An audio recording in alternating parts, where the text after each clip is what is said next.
Welcome to The Explainer. In this era of political shakeups, a new blueprint has popped up that's really got people talking. It's proposing a pretty wild fusion, working class conservatism, but powered by the very same technology that a lot of people are worried is going to leave them behind. So let's break this thing down. At its heart, this whole document is really trying to answer one major question for our time. What on earth happens when populist energy smashes into the engine of Silicon Valley? And this isn't just some random thought experiment. It's being laid out as a serious roadmap. So let's dig into the answer they've come up with. The vision they're painting here is, well, it's pretty ambitious. They're talking about a future where AI becomes a tool for the worker, not something that replaces them. And all of this is supposed to happen while we're also building up national strength and self-reliance. That's a huge claim, so let's take a closer look at how they actually plan on pulling it off.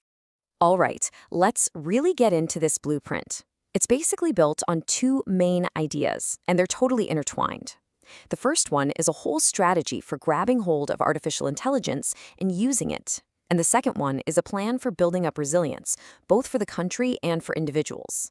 Okay, so let's kick things off with AI. This blueprint completely flips the script on that typical robots are taking our jobs story we always hear. In this vision, AI isn't some threat you need to be afraid of. It's being presented as this absolutely critical tool for economic empowerment, especially for blue-collar industries. And right here, you can see the core of that big mindset shift. You've got the common fears on one side: losing your job, huge corporations having a monopoly, big tech getting way too powerful. But on the other side, they're painting a totally different picture. The argument is, let's use AI to make workers in places like manufacturing and logistics way more productive, give small businesses a fighting chance, and even help people grow on a personal level. Now, this whole vision gets broken down into a real three-part strategy. So the first part is all about making AI ethical and worker-focused, pushing for open-source tools so the little guy, the small businesses, can compete. The second part is smart regulation, so not banning stuff, but making targeted rules to protect national security without killing off innovation. And the third part? That brings AI down to a really personal level, using it as a tool for things like getting your finances in order or learning new skills. A huge piece of that regulation idea is something the document calls moving beyond safetyism. Basically, the argument is, hey, let's not give in to these fear-driven, knee-jerk reactions to just ban AI. Instead, it calls for a much more surgical approach, one that lets innovation run free while we manage the specific risks we can actually identify. So what are those specific risks they're worried about? Well, the blueprint points to three key areas where we need safeguards. First, stopping ideological biases from being baked right into the AI systems. Second, preventing just a handful of big tech companies from completely controlling all this tech. And third, ending our reliance on other countries for the critical hardware, the microchips that make it all run. So this brings us to the second big idea. And this is where we kind of zoom out from just the technology to a much broader strategy for society. It's called the resilience strategy, and it's all about building strength from the ground up. They've broken this strategy down into three layers that are all connected. It starts at the really big, macro level with national resilience. Then it zooms right into the personal level. And finally, it takes on the cultural fabric that, from this point of view, is what holds the whole society together. At the national level, the focus is 100% on self-sufficiency. So this means policies that are designed to bring manufacturing back home, to secure our own energy sources, and, this is a huge one, to retrain the workforce for an economy that's going to be packed with AI. And to give a real-world example of this in action, the document points to something it calls the Mississippi Miracle. This is all about a set of education reforms in that state that really focused on accountability and just having higher standards. It's being held up as a model for how you prepare the next generation for the high-tech jobs of the future. Okay, the second layer of this resilience idea zooms right in on you, the individual.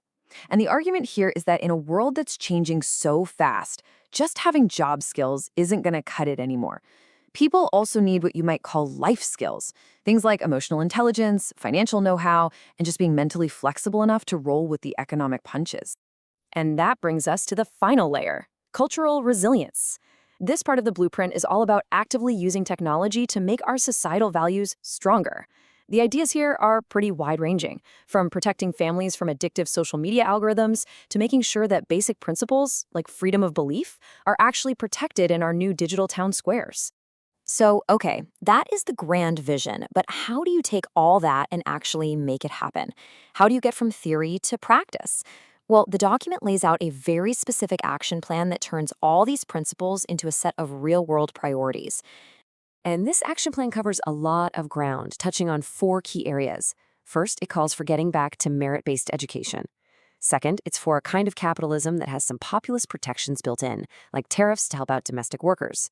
Third, it pushes for promoting ethical tech.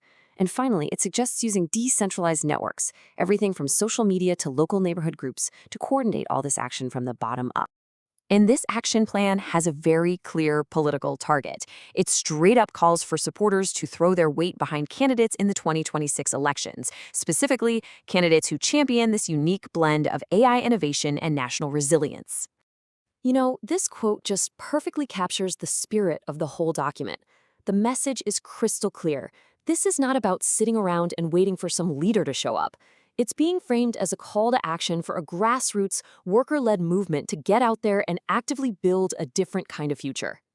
And so, what we're left with is this really fascinating question.